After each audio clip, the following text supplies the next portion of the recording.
PM Modi की जनसभा से बीजेपी में बढ़ा उत्साह। दिल्ली के 7 सीटों पर पार्टियों ने झोंकी ताकत। मोदी के अलावा राहुल और केजरीवाल की भी सभाएं।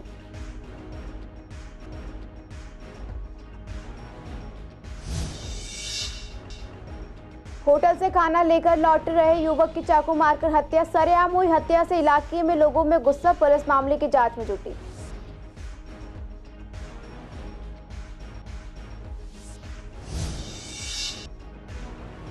हमले के बाद मीडिया के सामने बोले कन्हैया कुमार। मनोज तिवारी पर लगाया हमले का आरोप। चुनाव प्रचार के दौरान हुए हमले पर रखी बात।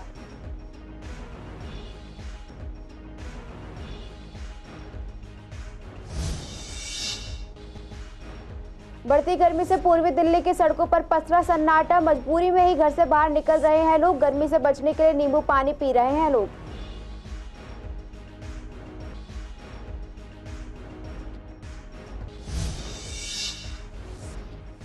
अवैध ई सिगरेट कारोबार के अंतर्राष्ट्रीय सिंडिकेट का भंडाफोड़। पुलिस ने 4 आरोपियों को किया गिरफ्तार। 8,600 ई सिगरेट बरामद।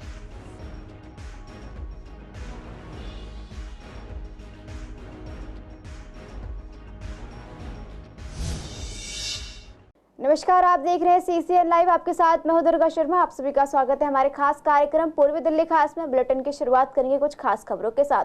दिल्ली के 7 लोकसभा सीटों पर 25 मई को होने वाले चुनावों को लेकर अब पार्टियां अपनी पूरी ताकत झोंक रही हैं। शनिवार की शाम तीनों ही पार्टियों ने बड़ी जनसभाएं करके चुनाव प्रचार को चरम पर पहुंचा दिया है। पीएम नरेंद्र मोदी ने यमुना खादर में तीसरे और चौथे पुश्ते के बीच करतार नगर गोंडा में जनसभा को संबोधित किया। दरअसल ये वो स्थान है जहाँ पूर्वी दिल्ली, उत्तर पूर्वी दिल्ली और चांदनी चौक लोकसभा सीटों की सीमा लगती है। वैसे ये इलाका गोंडा विधानसभा क्षेत्र का हिस्सा है जहां कोई भी पीएम पहली बार चुनाव सभा कर रहे हैं। बीजेपी के मनोज तिवारी इस सीट से सांसद है। पीएम की सभा मुख्य रूप से तिवारी के अलावा पूर्वी दिल्ली से हर्ष मल्होत्रा और चांदनी चौक से प्रवीण खंडेलवाल के लिए आयोजित की गई है। दिल्ली में लोकसभा चुनाव के प्रचार में पीएम मोदी की पहली जनसभा है। वो एक और जनसभा को भी संबोधित करेंगे। इसके अलावा गृह मंत्री अमित शाह भी सोमवार को दिल्ली के चुनावी समर में उतरेंगे। उनकी एक सभा संगम विहार में आयोजित की गई है। चूंकि दिल्ली में छठे फेज में वोटिंग होनी है, इसलिए अब सभी पार्टियों की निगाहें दिल्ली की सीटों पर लग गई है। कांग्रेस नेता राहुल गांधी की भी शनिवार को अशोक विहार में मीटिंग हुई। यहाँ दिल्ली से कांग्रेस के तीनों उम्मीदवार भी उनके साथ रहे, जिनमें चांदनी चौक से जयप्रकाश अग्रवाल, उत्तर पश्चिमी दिल्ली से उदित राज और उत्तर पूर्वी दिल्ली से कन्हैया कुमार है। आम आदमी पार्टी के चीफ अरविंद केजरीवाल ने शनिवार की शाम पश्चिमी दिल्ली में कई नुक्कड़ सभाओं को संबोधित किया। उन्होंने जनकपुरी, पंखा रोड, ख्याला और द्वारका में लोगों को संबोधित किया। इससे पहले वो 2 दिन तक रोड शो भी कर चुके हैं। सीलमपुर इलाके में होटल से खाना लेकर घर जा रहे युवक की चाकू घोंपकर हत्या कर दी गई। मृतक की पहचान गौतमपुरी निवासी इकबाल के रूप में हुई है। मिली जानकारी के मुताबिक शुक्रवार रात करीब 10:30 बजे इकबाल होटल से खाना लेकर घर जा रहा था। इसी दौरान गौतमपुरी की गली नंबर 5 में बदमाशों ने उस पर चाकू से हमला कर दिया। आसपास मौजूद लोग उसे शास्त्री पार्क स्थित जगप्रवेश चंद अस्पताल ले गए, जहाँ डॉक्टरों ने उसे मृत घोषित कर दिया। सूचना मिलते ही सीलमपुर थाना पुलिस मौके पर पहुंची और मामले की गंभीरता को देखते हुए क्राइम टीम और फॉरेंसिक टीम को मौके पर बुलाया गया। पुलिस ने शव को पोस्टमार्टम के लिए मॉर्चरी में रखवा दिया है। आशंका है कि लूट का विरोध करने पर युवक की हत्या की गई है। पुलिस ने हत्या का केस दर्ज कर मामले की जांच शुरू कर दी है। आपको बता दें, घटना स्थल पर लगे CCTV फुटेज की जांच की जा रही है ताकि बदमाशों की पहचान की जा सके। पुलिस का कहना है कि आरोपियों की गिरफ्तारी के बाद ही हत्या की वजह पता चल पाएगी। मृतक इकबाल मूल रूप से बिहार के किशनगंज के रहने वाला है। वो दिल्ली के गौतमपुरी इलाके में रहकर एक फैक्ट्री में मजदूरी का काम करता था। सरेआम हुई इस हत्या से लोगों में गुस्सा है। उनका कहना है कि इलाके में आपराधिक घटनाएं आम हो गई हैं। ये मुझे पता चला, मैं मेडिकल पे बैठा हुआ था कि ये 10:22 के आसपास फोन आया कि ये गली नंबर 5 पांडुशिला के चौराहे पर यहाँ पे एक ये लड़के के चाकू मार दिया। बेचारा खाना लेकर जा रहा था अपने परिवार के लिए या किसी के लिए भी अपने लिए जा रहा होगा। आप यहाँ पर आए दिन की रोज की ये घटनाएं हो गई है। कोई दिन शायद ही ऐसा बाकी जाता हो जिस दिन ये सब ना होता हो। गौतमपुरी में आए दिन का ये सब हो गया। चोरी चकारी, घरों से दिन में ही सामान चोरी होना। घर में चढ़ जाएंगे आपके, उल्टा आपसे ही बदतमीजी करेंगे। अभी फिलहाल पता चला है मुझे तो कि यहाँ पर एक चाकू मारा है कोई युवक है, उसको यहाँ के लोकल लोग ही लेके गए। पुलिस मेरे ख्याल से अभी तक आई भी नहीं है। वेपन आपके पीछे ही पड़ा हुआ है यहाँ पर। अभी तक उसकी भी कोई सिक्योरिटी, कोई कुछ नहीं है यहाँ पर। जानने वाले हैं, समझ लो। हमारे 10 साल से पहले रह रहे थे, हमारे चाचा के जानने वाले थे। उसने अस्पताल लेके आए थे, मगर क्या करे, यहाँ आके देखे कि हमारे गांव का बंदे थे। अब उसने ऐसे बुरे तरीके चाकू मारा कि बंदा बचा नहीं। बस अच्छा, आप ये बताइए, आप हमें इंसाफ चाहिए। सर हम लोग मीटिंग कर रहे थे यहाँ पे फहीम भाई की ऑफिस में। जो साहिल भाई आपसे मिल रहे थे, जब उसी टाइम में पता लगा कि किसी को चाकू मार दिया गया। तो ये नहीं पता था कि लड़का बिहार का है। तो मीटिंग खत्म होने के बाद जैसे हमें फोन किया हॉस्पिटल से कि लड़के को एडमिट किया गया, लेकिन वो बचा नहीं, खत्म हो गया। हम सारे जितने पब्लिक है ये सब गांव के रहने वाले बिहार के लड़के हैं, सारे उठ के यहाँ आए। पता लगा, लड़के को पहचान भी कराई फोटो खिंचा के, और उसका बुआ का लड़का जो भी बात कर रहे थे, उसके फूफू का लड़का है वो, बुआ का, उसने पहचान भी कर ली है।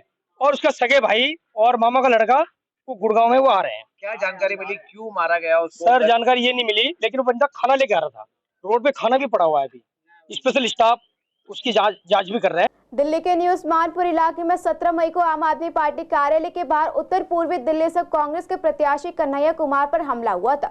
शुक्रवार को खुद पर हुए हमले के बाद 18 मई को कन्हैया कुमार ने पहली बार मीडिया को संबोधित किया। उन्होंने शनिवार को कहा कि मैं प्रेस कॉन्फ्रेंस इसलिए कर रहा हूं ताकि लोकतंत्र और संविधान सुरक्षित रहे। उन्होंने कहा कि देश में चुनावी प्रक्रिया चल रही है, देश में चुनाव आयोग है जिस पर निष्पक्ष और पारदर्शी तरीके से चुनाव कराने की जिम्मेदारी है। मुझे अपनी सुरक्षा की चिंता नहीं। आपको बता दें, ये घटना उस समय की है जब कन्हैया कुमार आम आदमी पार्टी के कार्यालय से बाहर निकल रहे थे। इस दौरान कुछ लोग माला लेकर आते हैं और कन्हैया कुमार को माला पहनाने के लिए आगे बढ़ते हैं। माला पहनाते वक्त उन पर हमला होता है और आरोपी उन्हें नीचे गिरा देते हैं। हालांकि भीड़ में मौजूद कन्हैया कुमार के समर्थकों ने युवक को तुरंत पकड़ लिया। कन्हैया कुमार ने इस घटना के पीछे मनोज तिवारी का हाथ बताया है। जुड़ा हुआ है, भाजपा का कार्यकर्ता है, उनका समर्थक है, उनके साथ चुनाव कैंपेन कर रहा है। इसमें लेकिन किंतु परंतु कहाँ है? देश में उनकी सरकार है, 10 साल से वो सांसद है। इस क्षेत्र की सुरक्षा व्यवस्था, जो कानून की व्यवस्था है, लॉ एंड ऑर्डर है, उसको देखना उनका काम है। गृह मंत्री तो उन्हीं के पार्टी के है ना, तो क्या इस पे जो है जांच कराना मेरी जिम्मेवारी है कि उनकी जिम्मेवारी है? सरकार वो चला रहे हैं कि हम चला रहे हैं? हम गृह मंत्री हैं, वो गृह मंत्री, क्या लेकिन परंतु है? सीधा सवाल है। उनका समर्थक है, उनके पक्ष में वोट मांग रहा है, उनके मंच पे बैठा हुआ है, उनकी रैलियों में जा रहा है। असल बात जानते हैं क्या है? उनकी रैली में जाने वाले जो आम लोग हैं ना, वो भी कह रहे हैं कि इस बार मनोज तिवारी को वोट नहीं देंगे, इसीलिए वो घबरा गए। और मैं आपको ये बता देता हूँ, कल से जब ये वीडियो वायरल हुआ है कि उनकी रैलियों में आए हुए लोग कह रहे हैं, आम लोग, कि उनको वोट नहीं देंगे, तभी से ये बौखलाहट बढ़ी है। और मैं आपको बता दूं, प्रेस कॉन्फ्रेंस की शुरुआत में हम आपको कहा कि हमारा कैंडिडेचर अनाउंस हुआ कि नकली वीडियो व्हाट्सएप पे घुमाना शुरू कर दिए। जब आम लोगों की तरफ से कोई प्रतिक्रिया नहीं आई, इनकी बातों से जब लोग नहीं भड़के, लोग जब भारी जन समर्थन हमको देने लगे, आम लोगों में बढ़ता प्यार देख करके ये घबरा गए। ये जिस गली में घुस रहे हैं उनको घुसने नहीं दे रहा है लोग, जहाँ जाते हैं वहाँ लोग खड़े हो जाते हैं, कहते हैं रोड नहीं तो वोट नहीं, नाली नहीं तो वोट नहीं, और इनको गली में कैंपेन नहीं करने देते हैं। तब उन्होंने ये साजिशन, ये बौखलाहट में कि अब हमारे कैंपेन को वो डिस्टर्ब करना चाहते हैं। षड्यंत्र अगर हम कर रहे हैं तो सरकार को चला रहे हैं ना, दिल्ली पुलिस उनके अंडर में है ना, जांच क्यों नहीं करा रहे हैं? और हम आपको सबूत दिखा रहे हैं। यहाँ मंच पे बैठा हुआ है क्या कोई? यहाँ हमारे मंच पे ये लॉयर है, हमारे इलेक्शन एजेंट, कम्युनिकेशन डिपार्टमेंट कोई, ये पूर्व मंत्री हैं, शिक्षा मंत्री थे, और ये लॉयर है। कोई है मंच पे बैठा हुआ जो हिस्ट्री सीटर हो, अपराधी हो? इनमें से किसी को आप देखे हैं नमूनागिरी करके जो है वीडियो बनाए वायरल होने के लिए? आप सर, आपके ऊपर बार-बार आरोप लगता है कि आपने देश को तोड़ने की बात करते हैं। ये आरोप वही लगाते हैं ना भाजपा वाले। तो मनोज तिवारी 10 साल से सांसद है ना, तो क्या आलू छील रहे हैं? बेबी बियर पीने से फुर्सत हुआ कि नहीं? बेबी को बियर पीने से फुर्सत हुआ है कि नहीं? कहते हैं बेबी बियर पी के नाचे लगली छमक छमक छम। जनता जानते हैं उनसे क्या गवा रही है? मनोज तिवारी भागे लगलन नाली देख के छमक छमक छम।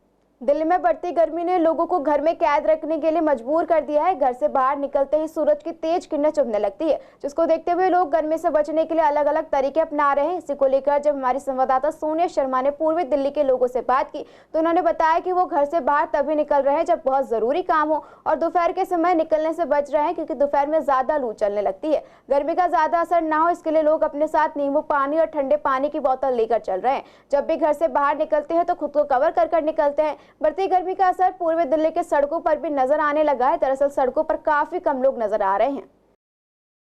देखिए मैम, गर्मी पहले भी पड़ती थी, लेकिन अब की बार जो गर्मी बहुत, क्योंकि आजकल हम पर्यावरण देख रहे हैं, आजकल हम पेड़ों को काटते जा रहे हैं। पहले छाया रहती थी तो गर्मी महसूस नहीं होती थी। आज के समय में मैम हम इतना कंस्ट्रक्शन करते जा रहे हैं, पेड़ों को ख़त्म करते जा रहे हैं एकदम, तो ये जो हवा लू चल रही है ये डायरेक्ट लगती है। पहले हम लोग ये पेप्सी इत्यादि कम पीते थे, नींबू पानी, नारियल पानी, जूस इत्यादि पीते थे तो बचे रहते थे। और पहले हम कूलर में और पंखों में सोते थे। आज के समय में मैम हम एसी के बगैर नहीं रह सकते। आज गाड़ी भी एसी चाहिए, ऑफिस भी एसी चाहिए और घर भी एसी चाहिए। अब आप देखो, आप एसी में 10 मिनट बैठो, उसके बाद जैसे ही आप बाहर निकलते हो ना तो इतनी तेज पसीने निकलते हैं, वो गर्मी सहन नहीं हो पाती। जितने आज के समय में सुविधाएं बढ़ी हैं उतना ही हमारे शरीर के लिए कष्टदायक है। और उतनी मैम एक्चुअली देखो, खाने में तो पहले क्या था कि गर्मी में हम दलिया ले लिया, खिचड़ी ले ली और रोटी के साथ में रायता ले लिया, छाछ ले ली, ये चीज़ लेते थे। आज के समय में हम खाने में हमें शाही पनीर चाहिए, नान रोटी चाहिए, तला चाहिए, जब तो पेट भरता है। देखिए मैम, अब सुबह देखो एक टाइम तो हमें चाय चाहिए, उसके बाद में मैम नींबू पानी ले लेते हैं, नारियल पानी भी ले लेते हैं और ठंडियाई भी बनवा लेते हैं। बादाम भिगोते हैं हम रोज़ और बादाम पीस करके ठंडियाई पीते हैं। और आज भी हमने अपने घर में मटका रखा हुआ है, क्योंकि मटके का पानी इतना ठंडा होता है, फ्रिज का पानी भी फेल है। आप फ्रिज का पानी पियो ठंडा, आपका गला पकड़ लेगा, और आप मटके का पानी पियो आपका गला नहीं पकड़ेगा। इसलिए ये मई का महीना है और लू वाली गर्मियाँ शुरू हो चुकी है, तो हमें पता है गर्मी में हमारी बॉडी को हाइड्रेट रहना ज़रूरी है, हाइड्रेशन की बहुत ज़्यादा ज़रूरत है। इसलिए मैं अपने घर में ज़्यादा से ज़्यादा पानी पीती हूँ, छाछ पीती हूँ और जिन फलों में पानी की मात्रा ज़्यादा होती है वो फल का सेवन करती हूँ। देखो, गर्मी तो हर बार ही पड़ती है और ज़्यादा खतरनाक ये लू वाली गर्मी होती है। मैं तो जब भी बाहर जाती हूँ तो पानी साथ लेकर चलती हूँ, जब भी ज़रूरत पड़ती है जब भी निकलना चाहिए वैसे तो घर से लू वाली गर्मी में। और घर में रहती हूँ तो वही शिकंजी और अपने नींबू पानी, मतलब ये जैसे देख रहे हैं कि आजकल इतनी गर्मी पड़ने लगी है, गर्मी कुछ 10 दिनों से ही ज़्यादा पड़ने लग गई है, जिसकी वजह से इतना परेशान है। इतनी गर्मी में बहुत ही ज़्यादा बाहर निकलना मुश्किल हो गया। योगा करती थी वो भी बंद हो गया है। अब बस घर पे ही रह के ठंडा पानी पियो, नींबू पानी पियो। मैं तो आजकल तो सौंफ लेती हूँ, पुदीना गेरती हूँ उसमें और नींबू गेरती हूँ, वो पी लेती हूँ। एक टाइम में मैडम बेल का जूस ज़्यादा पी रहे हैं इस टाइम। ये बहुत फायदेमंद है, पेट के लिए बहुत बढ़िया चीज़ है। ये गर्मी के लू से बहुत बचाता है ये, और बहुत राहत के लिए है। 4 महीने बेचते हैं ये, उसके बाद मौसमी का लगा लेते हैं, ठंडी तासीर होती है बिल्कुल, बगैर चीनी का पियो, बहुत फायदेमंद चीज़ है। शाहदरा जिला की पुलिस टीम ने प्रतिबंधित ई सिगरेट कारोबार के अंतर्राष्ट्रीय सिंडिकेट का भंडाफोड़ किया है। पुलिस ने 4 आरोपियों को गिरफ्तार किया है। आरोपी की पहचान मोहक चौरसिया, शंकर चौरसिया, अंकित भारती और ध्रुव यादव के रूप में हुई। गिरफ्तार आरोपी के पास से 45 कार्टन बरामद की है, जिनमें की 8600 ई सिगरेट मिले।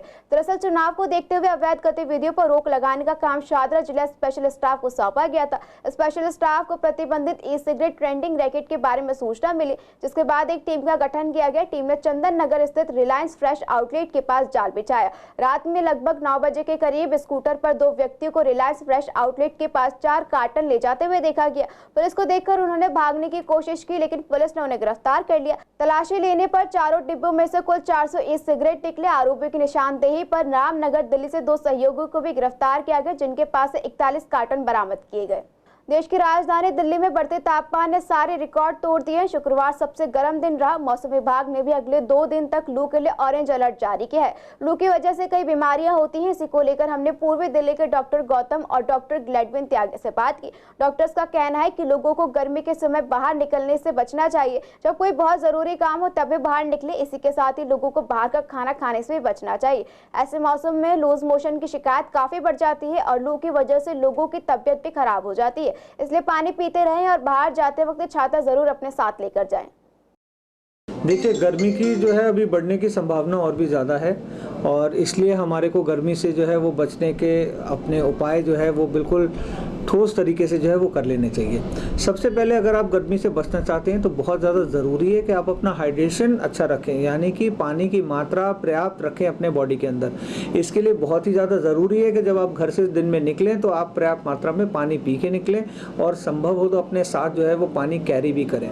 कुछ हमारे ऐसे पेशेंट्स होते हैं जो हार्ट के पेशेंट्स होते हैं, किडनी लिवर के पेशेंट्स होते हैं, जिनको डॉक्टर्स ये एडवाइस करते हैं कि आपको कंट्रोल्ड पानी पीना है, आपको कम लिमिट में पानी पीना है या इतनी लिमिट का ही पानी पीना है। वो लोग भी अगर धूप में निकल रहे हैं या पसीने में जा रहे हैं तो ऐसे समय में पानी जो है वो थोड़ा सा ज़्यादा इस्तेमाल कर सकते हैं। नॉर्मली हम ये कहते हैं कि 600 ml insensible loss normal day में हो जाता है। तो इसका मतलब ये है कि अगर आपके डॉक्टर ने आपको जो है वो 1 लीटर पानी के लिए कहा है तो आप 1 लीटर 600 ग्राम तक पानी दिन में कंज्यूम कर सकते हैं। बिल्कुल। देखिए, दूसरी चीज़ ये है कि जब हम अपने घर से बाहर निकलते हैं तो हमारे को ऐसे कपड़े पहने होने चाहिए जो कि समर फ्रेंडली कपड़े हों। इसका मतलब ये है कि लाइट रंग के कपड़े हों, पूरे आस्तीन के कपड़े हों, अपनी बॉडी को पूरी तरह से कवर करके निकलें जब भी दिन के टाइम में हम जो तेज़ धूप के अंदर निकल रहे हैं। और कपड़े जो है वो ढीले होने चाहिए जिससे कि हमारे को पसीना भी आ सके और हवा भी साथ में लग सके। अगर हमारे को पसीना नहीं आएगा तो हमारे को लू लगने की संभावना है, और अगर हमारे बॉडी पे ठीक से हवा नहीं लगेगी तो हमारे बॉडी के अंदर फिर टेम्परेचर जो है कोर टेम्परेचर रेज होने की संभावना होती है। तो इसलिए जो है हमारे कपड़े जो है वो पूरी तरह से इस तरह से होने चाहिए कि वो ढीले भी हों और वो हल्के रंग के हों कपड़े, और उनमें हवा भी आराम से जो है वो पास हो सके, यानी कि लाइट कपड़े हमारे को पहन के निकलना चाहिए। गर्मी का तापमान लगातार बढ़ रहा है। ऐसे में पूर्वी दिल्ली के बस स्टैंड पर खड़े होकर बस का इंतजार करना लोगों के लिए काफी मुश्किल हो गया है, क्योंकि दिल्ली के कई बस स्टैंड की हालत बहुत खराब है। बात अगर पूर्वी दिल्ली के बस स्टैंड की करें तो यहाँ कई बस स्टैंड की हालत जर्जर हो चुकी है। पूर्वी दिल्ली के गगन विहार में स्थित गगन विहार का बस स्टैंड पूरी तरह से खराब हो चुका है। शरद विहार के स्टॉप पर गंदगी का अंबार रहता है, साथ ही स्टैंड की हालत भी बहुत खराब है। वहीं प्रीत विहार में बस स्टैंड ही मौजूद नहीं है। यहाँ पर यात्री सड़क पर ही धूप में खड़े होकर बस का इंतजार करते हैं। अगर कोई नया व्यक्ति यहाँ पर आए तो उसे पता ही नहीं चल पाएगा कि यहाँ कोई बस स्टैंड है ही नहीं, क्योंकि यहाँ पे बस स्टॉप के नाम पर केवल एक बोर्ड लगा दिया गया है। कई बार बसें यहाँ रुकती भी नहीं है, जिसकी वजह से यात्रियों को काफी परेशानी होती है।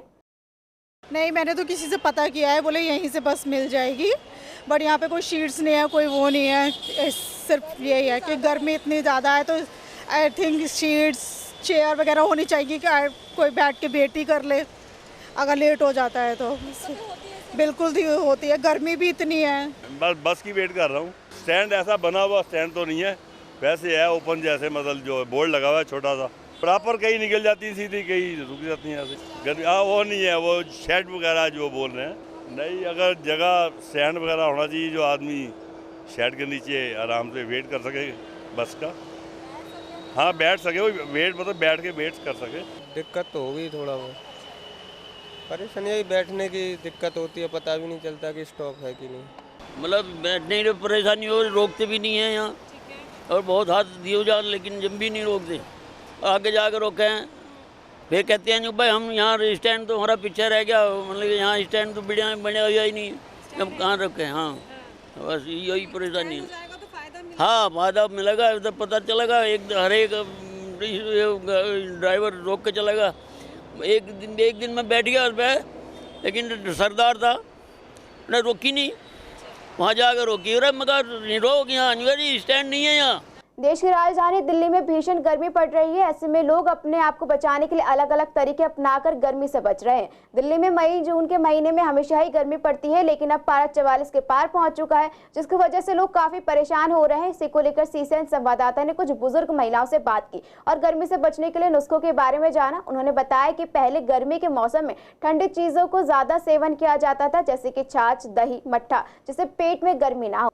घर से बाहर जाने वाले लोगों को कच्चे प्याज और सत्तू घोल कर देते थे ताकि लोग लू से बच सके। गर्मी के समय में मौसमी फल खाते थे और आम का बेल भी बना शरबत पीते थे, जो कि काफी ठंडक देता था। अब गर्मी बहुत पड़ रही है ज़्यादा, तो पहले क्या करते थे, गर्मी पड़ती थी तो देखो घरन में गाय बछड़ा, मतलब गाय की दूध जमाते थे और दही मतलब लस्सी बना करके पीते थे, तो गर्मी को बचते थे। और बेचारी क्या करते थे, बीज नान की हवा करते थे, अपने खाट बिछा करके बैठे रहते थे पेड़ों की छाया में, तो गर्मी थोड़ी ऐसे कट जाती थी। तो अब इतनी गर्मी पड़ रही है कि अब तो छाछ भी पी ले, कुछ भी पी ले, फिर भी गर्मी मतलब वो ना है रही। तो आजकल के बच्चा तो भैया खाने में ऐसे सत्तू पीते थे, गेहूं को और जौ को और चना को सत्तू बनाते थे, तो बड़ा अच्छा लगता था। सत्तू पीते तो ठंडक हो जाती थी एकदम से।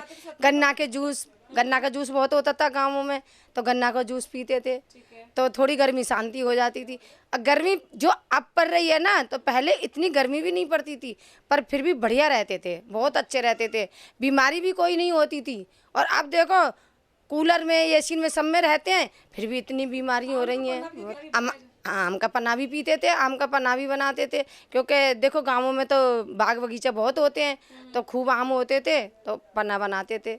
देखो सबसे बढ़िया चीज़ मेरे को तो ये लगता है क्या तो लस्सी पियो और क्या फिर वो क्या सतुआ घोर के पियो, ये सबसे ज़्यादा बेस्ट चीज़ है। पहले क्या था कि घर वाले हमें प्याज दे देते थे काट के, कच्ची प्याज खाओ और सत्तू पियो, और गर्मी में बाहर नहीं जाना, गीला कपड़ा ओढ़ो निचोड़ के फिर बाहर निकलो बचाव करने के लिए, ये लोग देते थे। और उसका नाम क्या, अब तो बहुत परेशानी है गर्मी से। अभी फ्रिज का पानी पियो तो बीमार पड़ रहे हैं, सांस फूल रही है। अब घड़े का पानी पी रहे हैं, कहाँ तक करेंगे।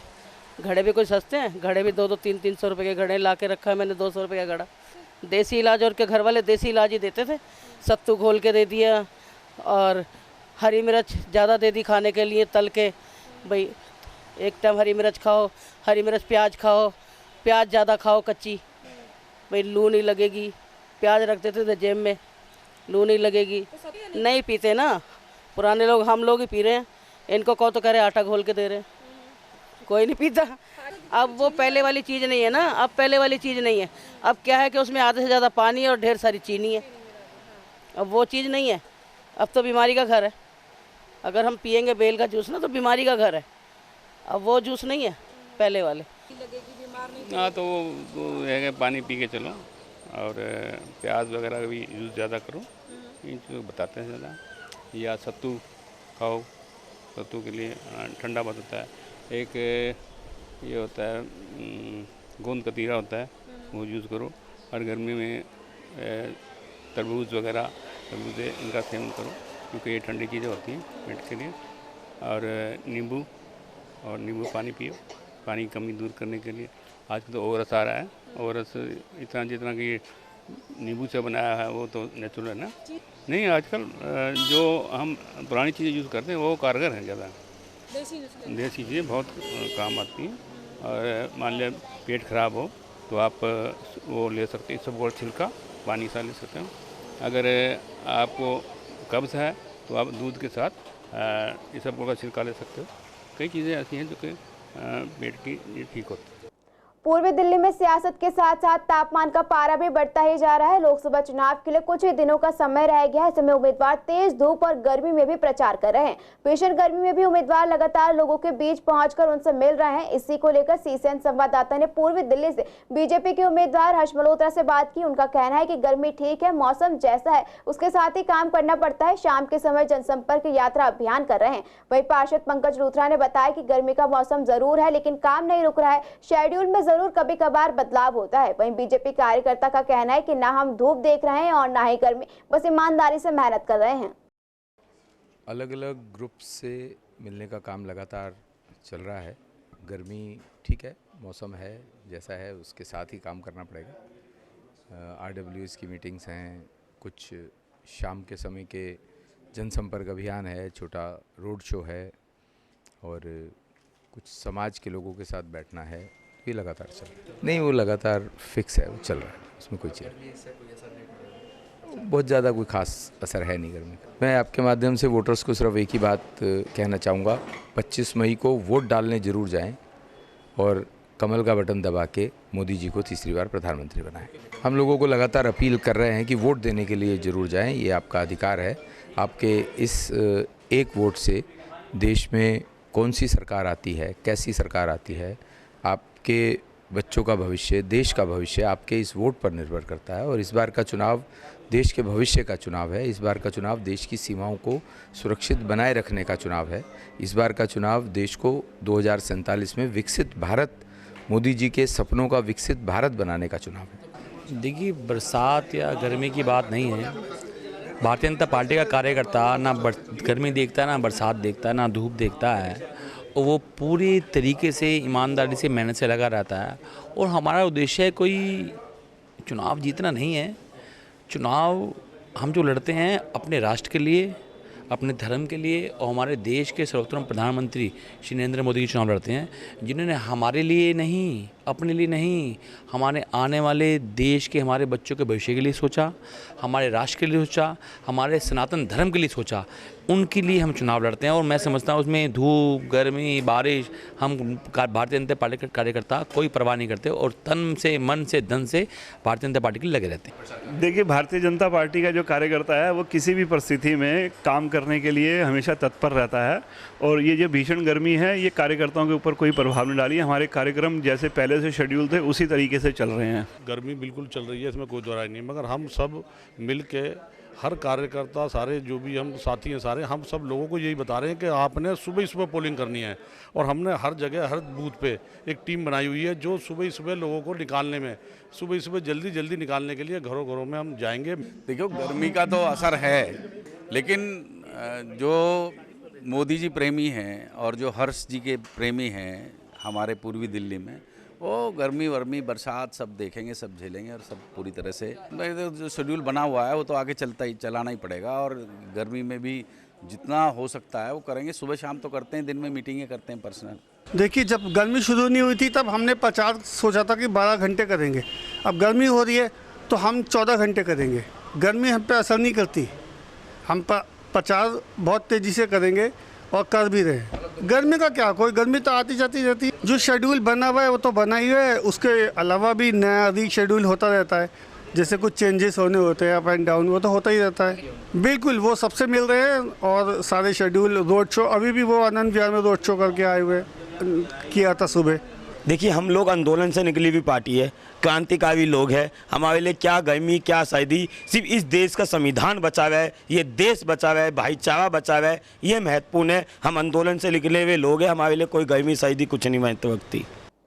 दिल्ली में क्राइम ब्रांच के उत्तरी रेंज 1 प्रशांत विहार की टीम ने 30 अप्रैल को गाजीपुर में दिन दहाड़े हुई 4.55 लाख रुपए की लूट के मामले में 3 आरोपियों को गिरफ्तार किया है। तीनों आरोपियों की पहचान जितेंद्र, जीतू और सूरज के रूप में हुई है। आपको बता दें, आरोपियों ने दिल्ली के गाजीपुर मंडी ट्रांसफर एजेंट जितेंद्र राठौर नामक व्यक्ति से बंदूक के नोक पर इसे लूट लिया था। इस लूट का मास्टरमाइंड जीतू है, जिसने जितेंद्र के साथ मिलकर रोहिणी कोर्ट में मीटिंग के दौरान लूट की साजिश रची थी। क्राइम ब्रांच की पुलिस उपायुक्त सतीश कुमार ने बताया कि पीड़ित जितेंद्र राठौर गाजीपुर मंडी में मनी ट्रांसफर एजेंट है, जिनके साथ लूटपाट की घटना हुई, जिसके बाद मुकदमा दर्ज कर तुरंत कार्रवाई शुरू की गई। पुलिस को अंतर्राज्यीय गिरोह के बारे में अहम जानकारी मिली कि लुटेरे मोहन गार्डन इलाके में आएंगे। सूचना के आधार पर आरोपियों को पकड़ने के लिए एक टीम बनाई गई। टीम ने छापेमारी कर तीनों आरोपियों को गिरफ्तार कर लिया। पुलिस ने आरोपियों के पास से 1.6 लाख रुपए की रकम भी बरामद की है, जो लूटी गई रकम का एक ही हिस्सा है। तीनों आरोपियों के पास से 3 मोबाइल फोन जब्त किए गए हैं। पूछताछ में खुलासा हुआ कि आरोपी जीतू और आरोपी जितेंद्र दोनों ही एक मामले में सुनवाई के दौरान रोहिणी कोर्ट में मिले थे और वहीं लूट की साजिश रची थी। फिलहाल पूर्वी दिल्ली खास में इतना ही। खबरों के लिए बने रहिए CCN लाइव के साथ।